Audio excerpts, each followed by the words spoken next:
সন্ধ্যাবেলায় ভাবলাম একটু পেঁয়াজি খাই আর কি।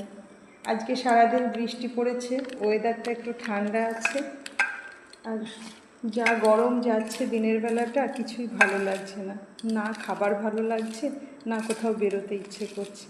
তাই সন্ধ্যাবেলায় ছেলের আবদারে একটু পেঁয়াজি বানিয়ে নিই।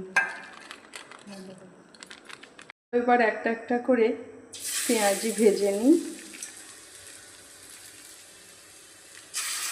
সত্যি এত গরম পড়ছে, খাবারে কোনো রুচি আসছে না, আর সব সময় মনে হচ্ছে যেন রান্নাঘরে পুরো ঘামে স্নান করে যাচ্ছি। রান্নাঘরে তো থাকাই মুশকিল ব্যাপার হয়ে যাচ্ছে।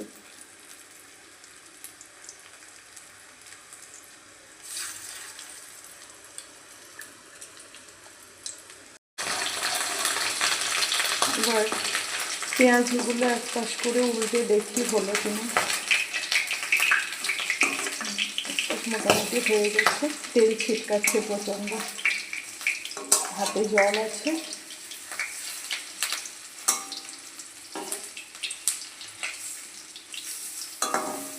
এই চার পাশ হয়ে গেছে, এই পাশটা হলেই হয়ে যাবে।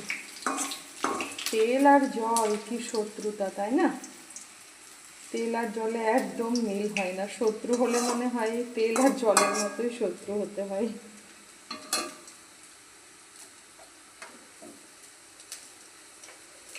আমাদের পেঁয়াজি রেডি।